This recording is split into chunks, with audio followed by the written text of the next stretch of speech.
Sir, ಈಗ ಮೊನ್ನೆ ಕುಮಾರಸ್ವಾಮಿ ಅವರು ಹೇಳ್ತಾರೆ, ನಿಖಿಲ್ ಅವರು ಹೇಳ್ತಾರೆ, ಯೋಚನೆ ಮಾಡಿದ್ವಿ, ಅವಾಗ ರೈತರು ಬಂದ್ರು, ಕೇಳ್ಕೊಂಡು ಬಿಟ್ವಿ.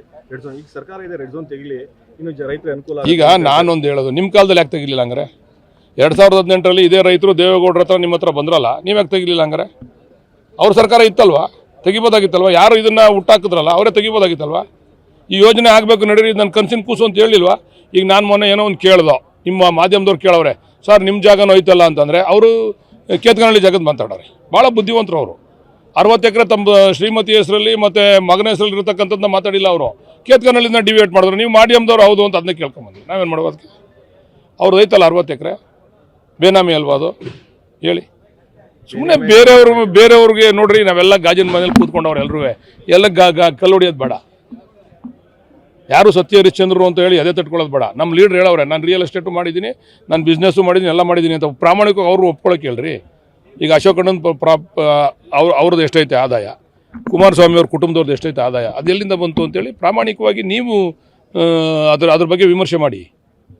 ಅವರು ಸ್ಟಾರ್ಟಿಂಗಲ್ಲಿ ಎಷ್ಟಿತ್ತು, ಹೆಂಗಾಯಿತು, ಈಗ ಎಷ್ಟೈತೆ, ಕುಮಾರಸ್ವಾಮಿ ಅವ್ರದ್ದು ಎಷ್ಟೈತೆ, ನಿಖಿಲ್ ಕುಮಾರಸ್ವಾಮಿ ಅವ್ರ ಹೆಸರಲ್ಲಿ ಎಷ್ಟೈತೆ, ಆಮೇಲೆ ಅವ್ರು ಬಾಲಕೃಷ್ಣೇಗೌಡರ ಹೆಸರು ಎಷ್ಟೈತೆ, ರೇವಣ್ಣ ಹೆಸರಲ್ಲಿ ಐತೆ, ರೇವಣ್ಣನ ಮಕ್ಕಳ ಹೆಸರಲ್ಲಿ ಎಷ್ಟೈತೆ, ಅವೆಲ್ಲ ಹೆಂಗೆ ಬಂತು? ನಮ್ಮ ನಾಯಕರು ಒಪ್ಕೊಂಡಂಗೆ ನೀವು ಒಪ್ಕೊಳ್ಳಿ ಪ್ರಾಮಾಣಿಕವಾಗಿ. ನಾನು ಬಿಸ್ನೆಸ್ ಮಾಡಿದ್ದೀನಿ, ನಾನು ಸಂಪಾದನೆ ಮಾಡಿದ್ದೀನಿ ಅಂತ ಕದ್ದು ಮುಚ್ಚಿ ಯಾಕೆ ಮಾತಾಡ್ತೀರ ನೀವು?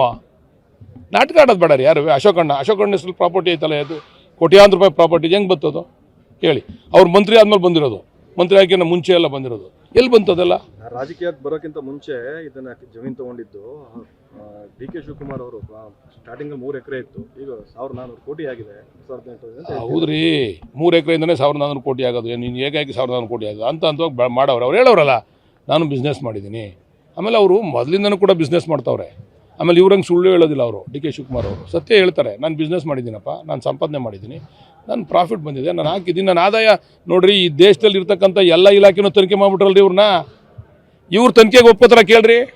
ಅಶೋಕಣ್ಣನೂ ಇವರು ಈ ದೇಶದಲ್ಲಿ ಯಾವ್ಯಾವ ತನಿಖಾ ಸಂಸ್ಥೆಗಳವೆ ಎಲ್ಲ ಡಿ.ಕೆ. ಶಿವಕುಮಾರ್ ಅವ್ರನ್ನ ತನಿಖೆ ಮಾಡಿಬಿಟ್ರು, ಏನೂ ಸಿಗಲಿಲ್ಲ ಅಲ್ಲಿ. ನೀವು ಆಗ್ರಹ ಮಾಡ್ತಿದ್ದೀರಿ ಸರ್? ನಾವು ಆಗ್ರಹ ಮಾಡ್ತಿದ್ವಿ, ಅವ್ರು ಸ್ವಯಂ ಪ್ರೇರಿತವಾಗಿ ತನಿಖೆ ಮಾಡಲಿ ಅಂತೇಳಿ.